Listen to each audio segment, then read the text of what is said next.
Ayahku digaji 2 juta rupiah sebulan untuk menjaga 5 rumah milik mertuaku.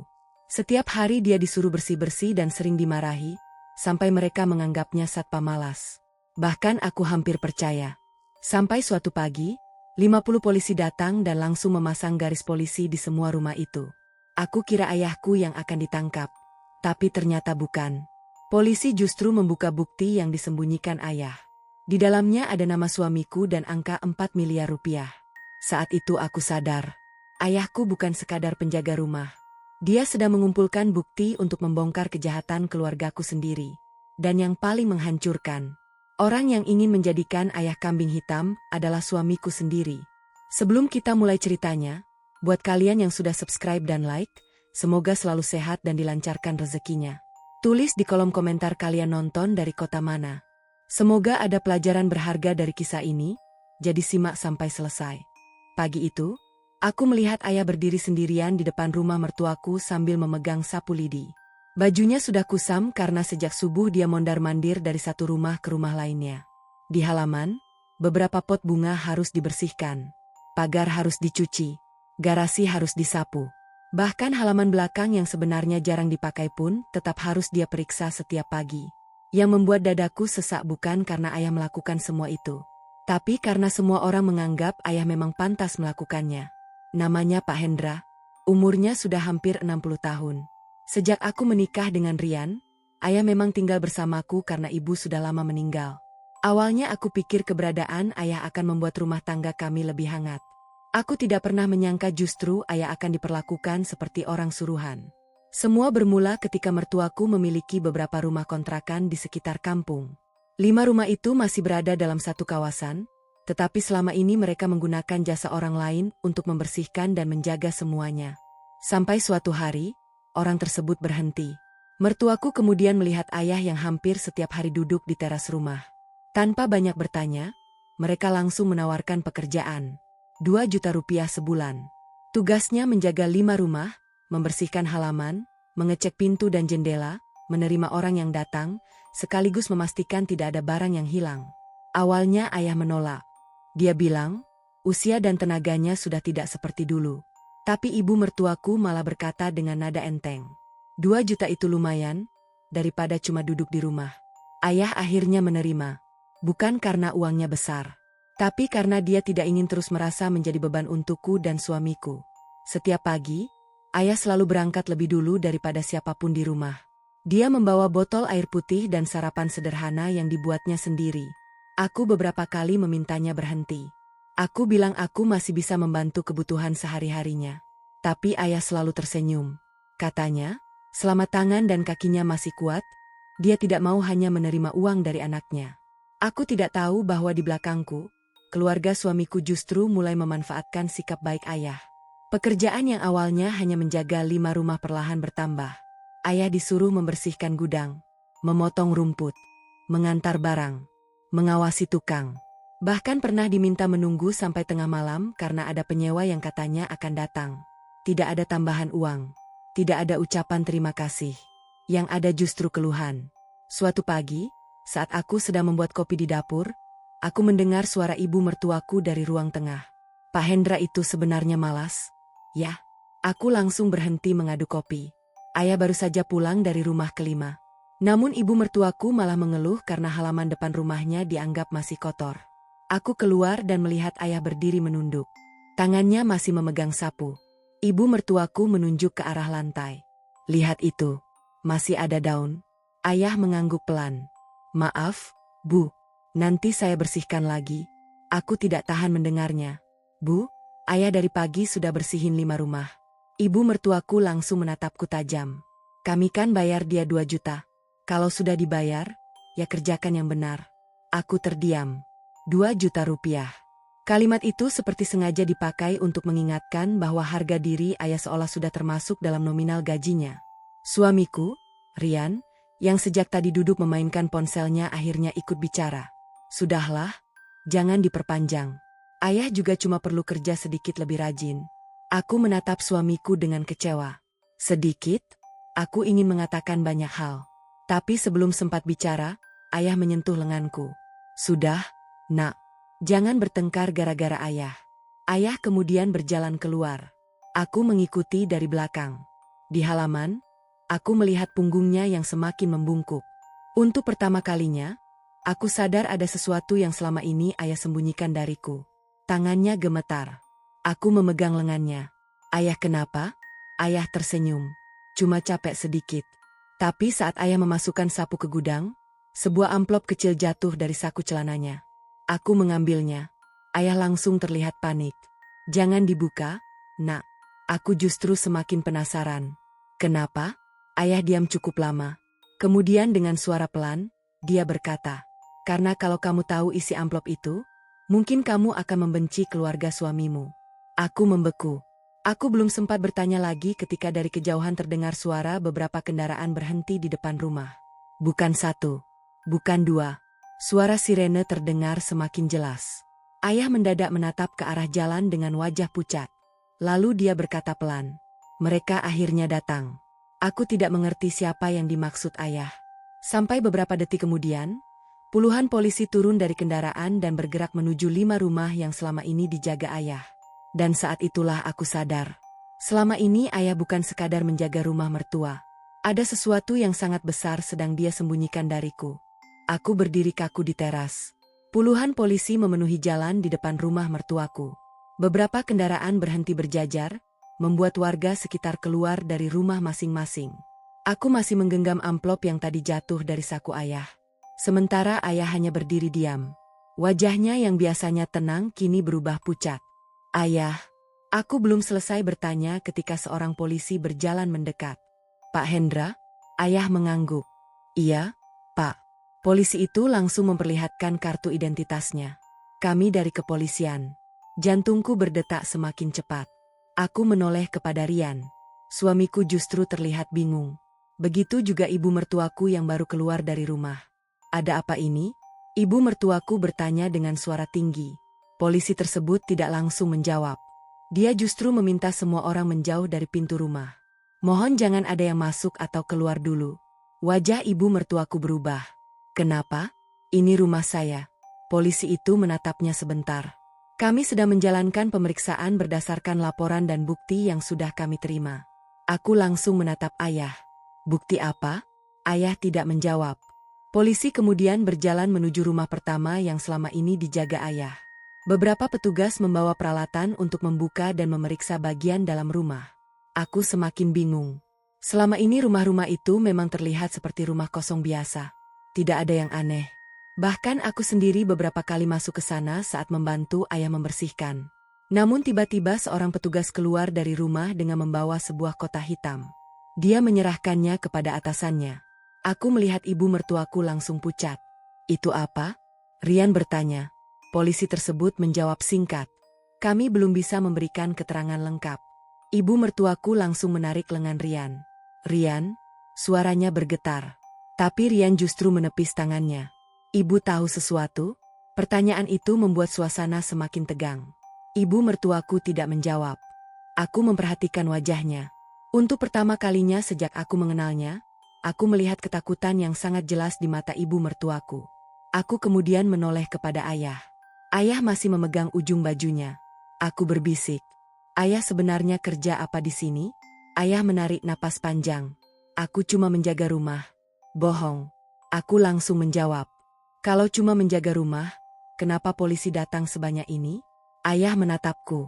Matanya mulai berkaca-kaca. Karena ayah menemukan sesuatu. Apa? Ayah diam. Kemudian dia menunjuk amplop yang masih berada di tanganku. Buka sekarang. Tanganku gemetar ketika membuka amplop itu. Di dalamnya ada beberapa lembar fotokopi dokumen. Ada daftar nama, ada nomor rekening, ada tanggal transaksi, dan ada beberapa foto yang membuatku semakin bingung. Aku melihat nama ibu mertuaku tercantum beberapa kali. Di bawahnya ada angka yang sangat besar. Aku membaca salah satu angka itu berkali-kali. 2,7 miliar rupiah. Aku hampir menjatuhkan kertas tersebut. Ayah.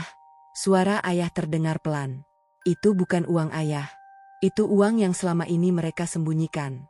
Aku menatap rumah mertuaku. Tiba-tiba semua perlakuan mereka terhadap ayah terasa berbeda. Kenapa ayah yang sudah tua disuruh menjaga 5 rumah? Kenapa ayah selalu diminta berada di sana? Kenapa mereka begitu takut ketika polisi datang?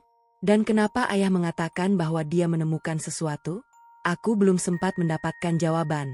Tiba-tiba seorang polisi keluar dari rumah kedua.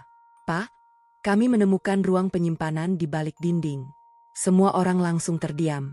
Rian menatap ibunya. "Ruang apa?" Tidak ada jawaban. Polisi kemudian membawa beberapa kardus keluar. Di salah satu kardus terdapat banyak map dan dokumen. Seorang petugas lain mendekati atasannya sambil membawa sebuah buku catatan tebal. "Pak, ini juga ditemukan." Atasan polisi membukanya. Kemudian wajahnya berubah serius. Buku itu langsung dimasukkan ke dalam kantong barang bukti. Aku melihat ibu mertuaku semakin panik. "Tidak!" Dia tiba-tiba berteriak. "Jangan ambil buku itu." Semua orang menoleh kepadanya. Polisi langsung mendekat. "Ibu kenal dengan buku ini?" Ibu mertuaku tidak menjawab. Rian tampak semakin pucat. "Bu." Ibu akhirnya menatap anaknya. "Nak, dengarkan ibu." Tapi sebelum dia melanjutkan, salah seorang polisi menghampiri kami. "Pak Hendra, kami perlu memastikan satu hal." Ayah mengangguk. "Apakah benar selama ini Bapak yang menemukan dan mengumpulkan semua bukti dari 5 rumah tersebut?" Aku menatap ayah dengan mata melebar. "Jadi selama ini, ayah sengaja diam?" Ayah menunduk. "Saya tidak punya pilihan." Polisi itu kemudian mengatakan sesuatu yang membuat seluruh tubuhku terasa lemas. "Bapak bukan saksi biasa. Bapak adalah orang pertama yang melaporkan kasus ini." Aku menatap ayah. Air mataku langsung jatuh.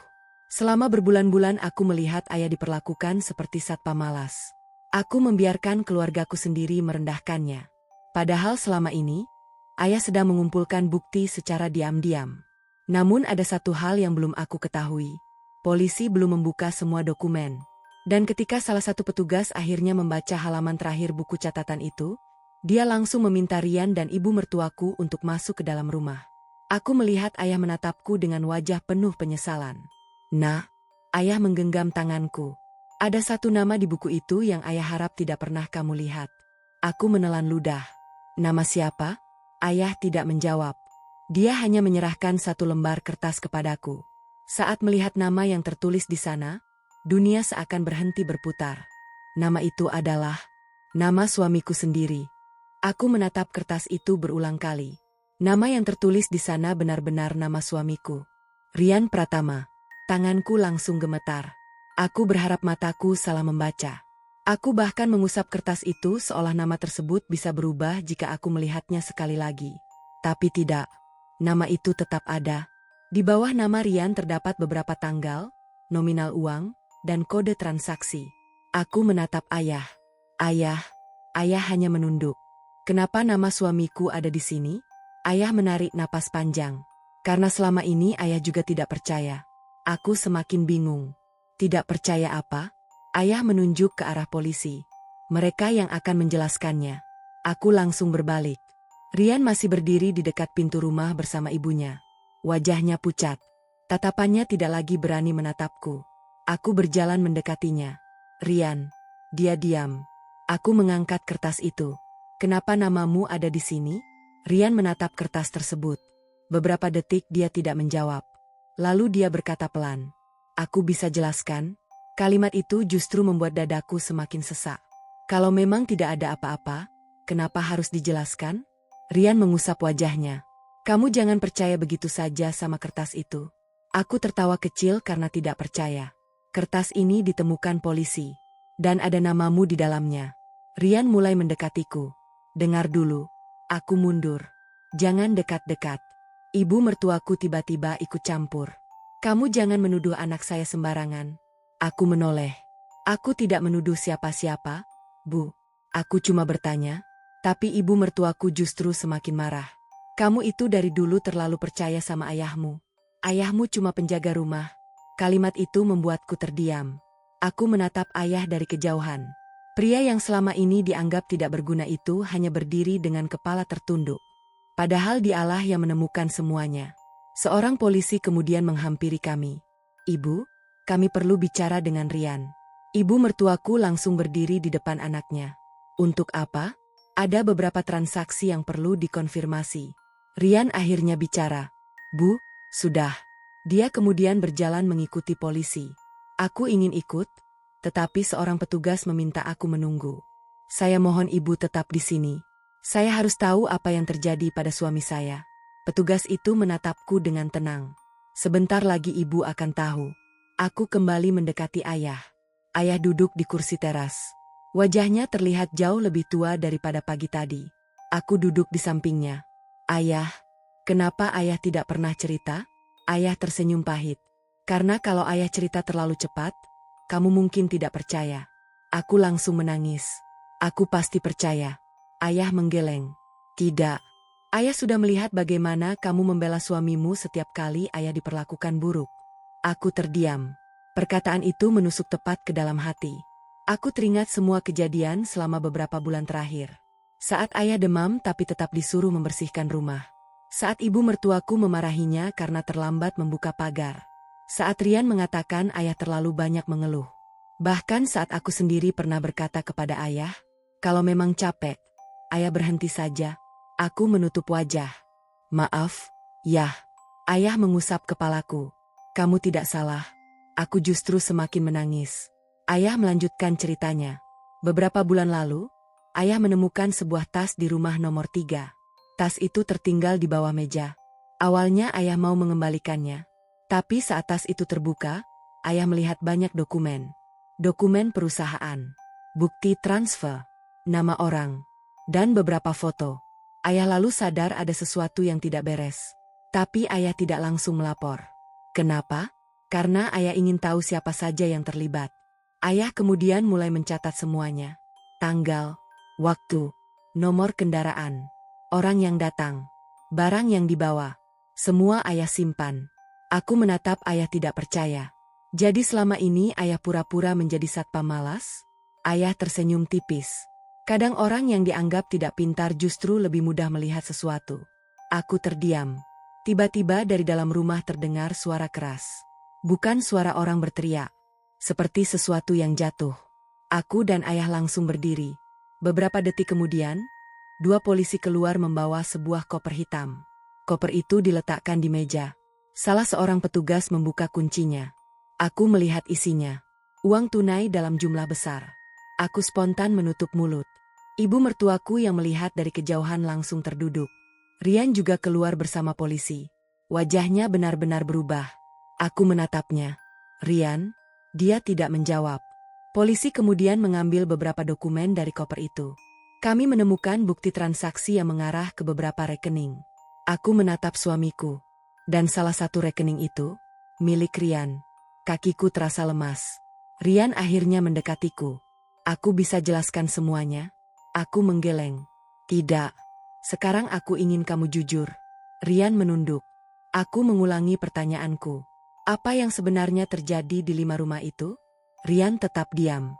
Namun sebelum dia menjawab, seorang polisi datang membawa satu map merah. Pak, ini dokumen terakhir. Atasan polisi membukanya. Dia membaca beberapa halaman. Lalu menatap Rian dengan serius. Kami juga menemukan bukti bahwa rekening ini menerima transfer secara rutin. Rian langsung pucat. Aku menatapnya. Transfer dari siapa? Polisi tidak langsung menjawab. Dia justru menyerahkan satu lembar bukti kepadaku. Aku membacanya. Dan kali ini, aku benar-benar tidak sanggup berkata apa-apa. Karena pengirim uang terbesar selama ini bukan orang asing. Bukan perusahaan. Bukan juga penyewa rumah. Pengirimnya adalah ibu kandung Rian sendiri. Aku menatap bukti transfer itu sampai pandanganku kabur. Nama ibu mertuaku tercetak jelas sebagai pengirim. Jumlahnya membuat kepalaku berputar. Bukan satu kali transfer. Ada puluhan transaksi dengan nominal yang berbeda-beda. Aku menoleh kepada Rian. Jadi selama ini uang yang masuk ke rekeningmu berasal dari ibu? Rian tidak menjawab. Aku merasa dadaku semakin sesak. Rian, jawab. Dia akhirnya mengangkat wajah. Itu bukan seperti yang kamu pikirkan. Aku hampir tertawa. Kalimat itu lagi. Setiap kali seseorang tertangkap melakukan sesuatu, selalu ada kalimat yang sama. Bukan seperti yang kamu pikirkan. Polisi kemudian meminta Rian duduk. Pak Rian, kami perlu beberapa penjelasan mengenai transaksi ini. Rian menatap ibunya. Ibu mertuaku justru menangis. Nak, jangan bilang apa-apa dulu. Aku langsung menoleh. Kenapa ibu melarang dia bicara? Tidak ada jawaban. Aku melihat ayah berdiri beberapa meter dariku. Wajahnya tampak tenang, tetapi matanya menunjukkan bahwa dia sudah mengetahui sebagian besar hal ini. Aku menghampirinya. Ayah tahu semua ini? Ayah mengangguk. Tapi ayah tidak tahu sejauh apa keterlibatan Rian. Aku kembali menatap suamiku. Selama ini aku pikir Rian hanya bekerja keras sebagai karyawan biasa. Aku tidak pernah curiga dengan penghasilannya. Bahkan ketika dia mengatakan gajinya hanya cukup untuk kebutuhan rumah tangga, aku selalu berusaha mengerti. Aku yang sering mengurangi belanja. Aku yang memilih menunda membeli kebutuhan pribadi. Aku yang selalu mengatakan tidak apa-apa ketika uang kami terasa kurang. Ternyata di belakangku ada aliran uang yang tidak pernah aku ketahui. Aku bertanya dengan suara pelan. Berapa banyak uang yang kamu terima dari ibu? Rian diam. Polisi menjawab. Berdasarkan catatan sementara, lebih dari 4 miliar rupiah. Aku merasa seluruh tubuhku dingin. 4 miliar? Ibu mertuaku langsung menangis. Uang itu bukan untuk Rian. Aku menatapnya. Lalu untuk siapa? Dia tidak menjawab. Polisi kemudian membawa beberapa dokumen lain. Kami menemukan transaksi serupa dari beberapa rekening. Ada uang masuk. Kemudian uang tersebut dipindahkan lagi ke rekening lain. Sebagian digunakan membeli aset. Sebagian lagi masuk ke perusahaan tertentu. Aku mulai memahami sesuatu. 5 rumah itu ternyata bukan sekadar rumah yang disewakan. Rumah-rumah itu digunakan sebagai tempat menyimpan dokumen dan barang tertentu. Dan ayah selama ini menjadi orang yang paling sering berada di sana. Bukan karena mereka percaya kepadanya. Justru karena mereka menganggap ayah terlalu bodoh untuk curiga. Aku menatap ayah. Aku tidak menyangka selama ini mereka memanfaatkan ayah seperti itu. Ayah tersenyum pahit. Mereka pikir ayah tidak mengerti apa-apa. Padahal ayah pernah bekerja bertahun-tahun mengurus pembukuan sebuah perusahaan. Aku langsung terdiam. Selama ini aku memang tahu ayah pernah bekerja di bidang administrasi. Tapi aku tidak pernah tahu bahwa dia begitu memahami laporan keuangan. Ayah melanjutkan. Saat ayah melihat angka-angka di dokumen itu, ayah tahu ada yang tidak beres. Karena jumlah uang yang keluar tidak masuk akal. Aku melihat polisi membuka salah satu map. Di dalamnya terdapat daftar nama perusahaan dan transaksi. Salah satu nama membuatku kembali terkejut. Nama perusahaan itu ternyata berkaitan dengan tempat Rian bekerja. Aku menatap suamiku. Kamu tahu tentang ini? Rian menunduk. Aku tidak tahu semuanya. Tapi kamu tahu sebagian? Dia tidak menjawab. Aku merasa air mata kembali memenuhi mataku. Aku tidak marah karena uang. Aku marah karena selama ini aku hidup bersama seseorang yang menyembunyikan begitu banyak hal dariku. Rian akhirnya berkata, aku cuma mengikuti perintah ibu. Aku menatapnya tidak percaya. Kamu suamiku, Rian. Bukan anak kecil. Rian menutup wajahnya. Ibu yang mengatur semuanya. Aku langsung menoleh kepada ibu mertuaku. Ibu yang mengatur apa? Ibu mertuaku tidak mampu menjawab. Polisi kemudian meminta dia duduk. Bu, kami menemukan bukti bahwa beberapa dokumen disimpan di rumah nomor 4. Ibu mertuaku langsung berdiri. Tidak mungkin. Kami sudah memeriksanya. Polisi menggeleng. Belum semuanya. Kemudian seorang petugas datang membawa sebuah kunci kecil. Kunci ini ditemukan di kamar ibu. Wajah ibu mertuaku langsung berubah. Aku melihat ayah. Ayah hanya berbisik. Itu kunci yang selama ini ayah cari. Polisi membawa kunci tersebut ke rumah nomor 4. Aku, Rian, dan ibu mertuaku hanya bisa melihat dari kejauhan. Beberapa menit kemudian terdengar suara pintu besi dibuka. Petugas masuk. Tidak lama kemudian, mereka keluar membawa sebuah koper besar. Koper itu diletakkan di depan kami. Saat dibuka, aku melihat tumpukan dokumen, beberapa buku rekening, dan sebuah hard disk. Tapi ada satu benda yang membuatku langsung merinding. Sebuah amplop putih. Di bagian depannya tertulis namaku. Tanganku gemetar ketika mengambilnya. Rian langsung berdiri. Jangan dibuka. Aku menatapnya. Kenapa? Rian tidak menjawab. Aku membuka amplop itu perlahan. Di dalamnya ada sebuah foto lama. Foto aku dan Rian saat kami baru menikah. Di belakang foto terdapat tulisan tangan. Aku membacanya dengan suara pelan. Kalau suatu hari semua ini terbongkar, jangan percaya siapapun di rumah ini. Aku menatap Rian. Wajahnya pucat. Lalu aku melihat tanda tangan di bawah tulisan itu. Tanda tangan tersebut bukan milik ibu mertuaku, bukan milik Rian, dan bukan milik ayah. Itu tanda tangan seseorang yang selama ini tidak pernah aku curigai. Seseorang yang ternyata sudah mengetahui semuanya jauh sebelum ayah menemukan bukti pertama. Aku menatap tanda tangan di bawah tulisan itu. Tanganku terasa dingin. Aku mengenali tanda tangan tersebut.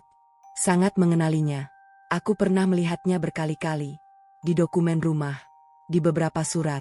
Bahkan di kartu ucapan yang pernah diberikan kepadaku. Tanda tangan itu milik kakak iparku, Dinda. Aku langsung menoleh ke arah rumah. Dinda? Ayah mengangguk pelan. Iya, aku tidak percaya. Dinda selama ini justru orang yang paling jarang ikut campur dalam urusan keluarga. Dia bahkan sering membela ayah ketika ibu mertuaku menyuruh ayah terlalu banyak bekerja. Beberapa bulan lalu, Dinda pernah datang diam-diam dan membawakan obat untuk ayah. Waktu itu aku mengira dia hanya kasihan. Ternyata mungkin ada alasan lain. Aku berjalan mendekati Dinda yang saat itu berdiri di belakang beberapa polisi. Dinda, dia menoleh. Begitu melihat amplop di tanganku, wajahnya langsung berubah. Kamu sudah membukanya? Aku mengangguk. Kenapa tanda tanganmu ada di sini? Dinda tidak langsung menjawab. Dia menatap Rian. Kemudian menatap ibunya. Aku baru sadar satu hal. Sejak polisi datang, Dinda sama sekali tidak terlihat panik. Justru dia seperti seseorang yang sudah menunggu hari ini. Dinda akhirnya berkata, karena aku yang pertama kali tahu. Aku membeku. Tahu apa? Bahwa 5 rumah itu bukan cuma rumah kontrakan. Aku menatapnya tajam. Kenapa kamu tidak pernah cerita kepadaku? Karena waktu itu aku belum punya bukti. Aku melihat ayah. Jadi ayah dan Dinda bekerja sama? Ayah mengangguk. Tapi Dinda langsung menggeleng. Bukan bekerja sama. Kami hanya sama-sama mencari kebenaran. Aku semakin bingung. Dinda kemudian menceritakan semuanya. Sekitar 8 bulan lalu, dia menemukan transaksi aneh dari rekening ibunya. Uang masuk dalam jumlah besar. Kemudian beberapa hari kemudian, uang itu berpindah ke rekening lain. Dinda awalnya mengira ibunya menjalankan bisnis baru. Tapi ketika dia bertanya, ibunya justru marah. Sejak saat itu Dinda mulai curiga. Dia diam-diam memeriksa beberapa dokumen keluarga. Dari sana dia menemukan nama Rian. Aku langsung menatap suamiku. Rian menunduk. Aku berkata pelan. Jadi kamu sudah tahu selama ini? Rian menggeleng. Aku tahu sebagian. Sebagian? Aku mulai kehilangan kesabaran. Semua orang tahu sesuatu kecuali aku. Aku yang tinggal serumah dengan kalian justru menjadi orang terakhir yang tahu. Air mataku jatuh. Dinda mendekatiku.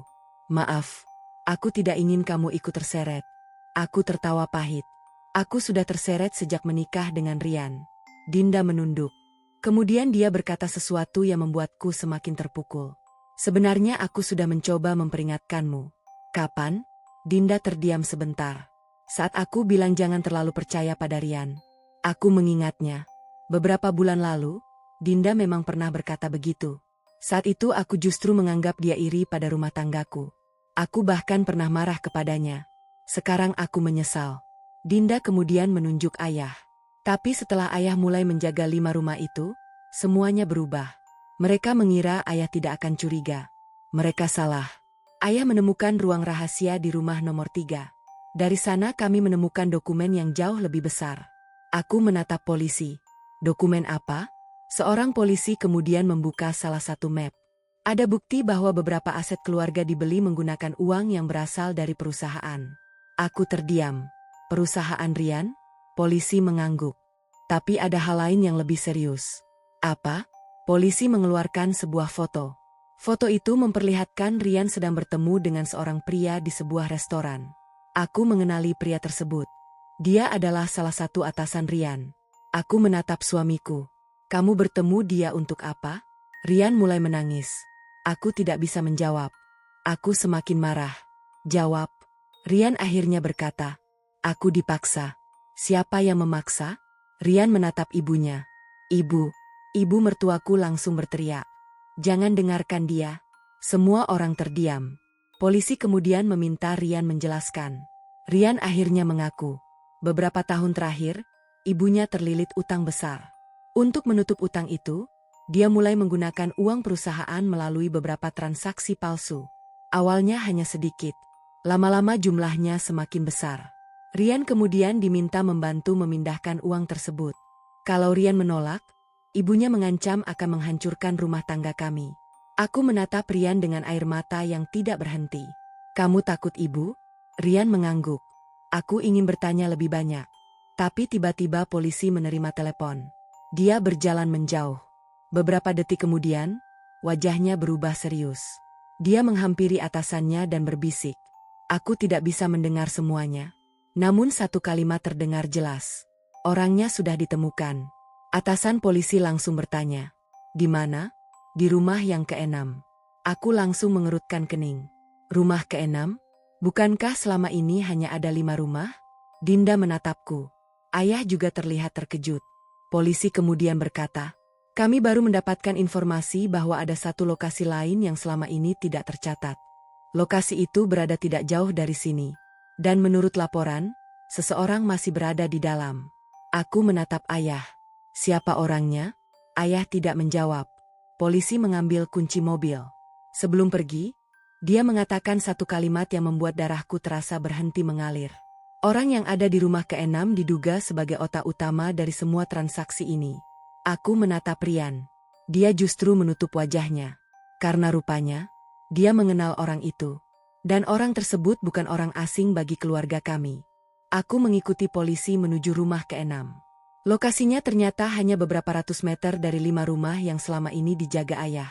Rumah itu berdiri di ujung jalan kecil, tertutup pagar tinggi dan jarang terlihat orang keluar masuk. Aku bahkan pernah melewatinya berkali-kali. Tidak pernah sekalipun aku berpikir rumah itu punya hubungan dengan keluargaku. Begitu sampai, beberapa polisi langsung mengepung halaman. Ayah dan Dinda ikut turun dari mobil. Rian juga dibawa bersama kami. Sementara ibu mertuaku tetap berada di rumah pertama dengan beberapa petugas. Aku berdiri di samping Rian. Kamu kenal orang yang ada di dalam? Rian diam. Aku menatapnya. Rian, jawab. Dia akhirnya mengangguk pelan. Aku kenal. Siapa? Rian menelan ludah. Ayahku. Aku langsung terdiam. Ayahnya Rian sudah meninggal 3 tahun lalu. Aku bahkan menghadiri pemakamannya. Aku menatap Rian dengan bingung. Ayahmu sudah meninggal. Rian tidak menjawab. Dinda langsung menatapnya tajam. Jangan bohong lagi. Rian menutup wajahnya. Aku baru sadar bahwa ada sesuatu yang jauh lebih besar daripada yang selama ini kami bayangkan. Polisi kemudian membuka pagar. Pintu rumah dikunci dari dalam. Mereka meminta semua orang mundur.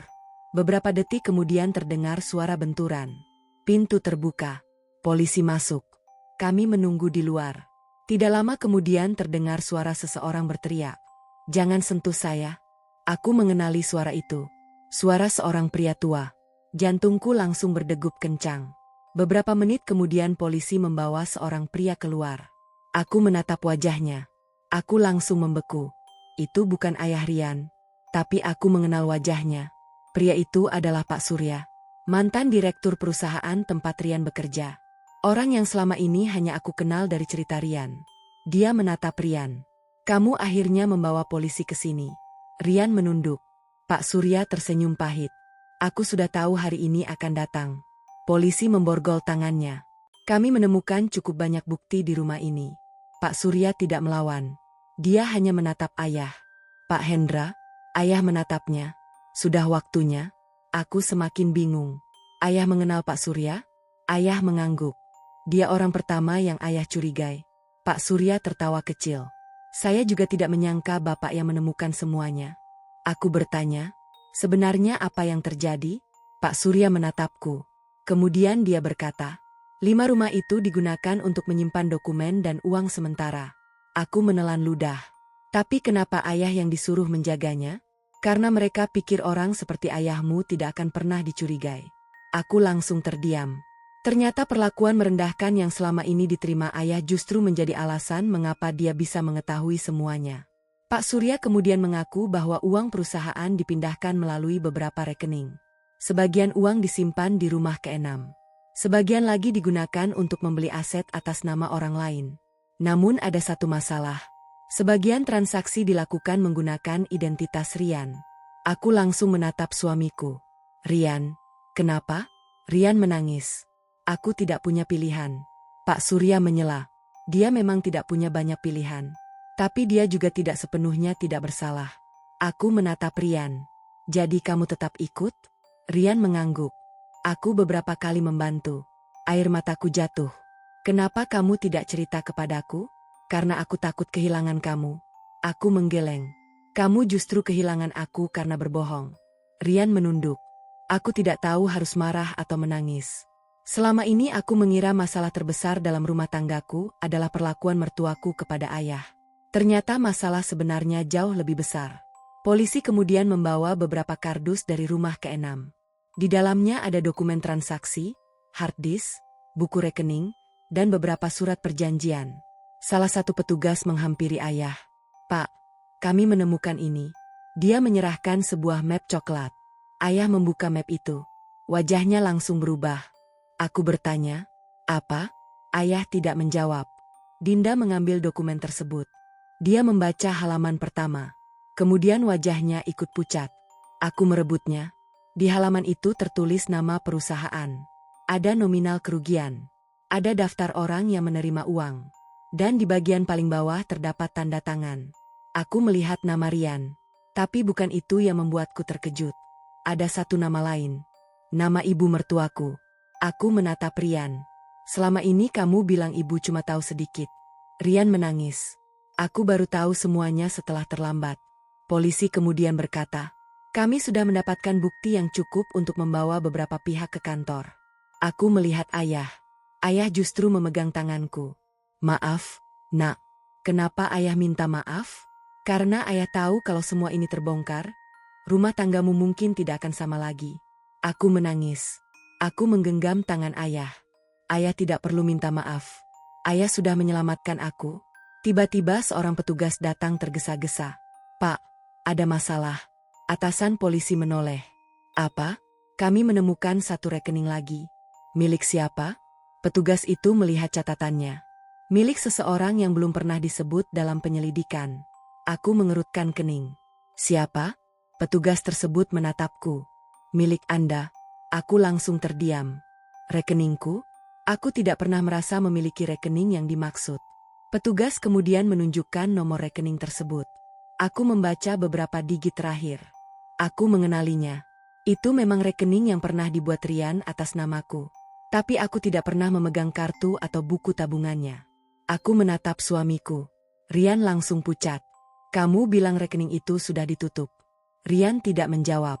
Polisi kemudian mengatakan jumlah uang yang pernah keluar masuk melalui rekening tersebut mencapai angka yang sangat besar. Dan saat mereka membuka mutasi terakhir, aku melihat satu transaksi yang dilakukan hanya 2 hari lalu. Saat itu aku langsung sadar. Seseorang masih menggunakan rekeningku. Dan orang itu, kemungkinan besar masih berada di antara kami. Aku menatap layar mutasi rekening itu dengan tubuh gemetar. Transaksi terakhir tercatat 2 hari lalu. Padahal kartu rekening itu bahkan tidak pernah berada di tanganku. Aku langsung menatap Rian. Kamu yang pegang kartu itu? Rian diam. Polisi langsung meminta Rian menyerahkan ponselnya. Pak Rian, kami perlu memeriksa beberapa komunikasi dan transaksi yang berkaitan dengan rekening ini. Rian terlihat ragu. Kemudian dia menyerahkan ponselnya. Aku tidak berkata apa-apa lagi. Aku hanya menatap suamiku dengan perasaan yang sulit dijelaskan. Selama ini aku membelanya. Aku percaya ketika dia bilang gajinya pas-pasan. Aku percaya ketika dia bilang semua masalah keluarganya tidak ada hubungannya denganku. Bahkan aku pernah membiarkan ayah diperlakukan rendah karena aku takut rumah tanggaku berantakan.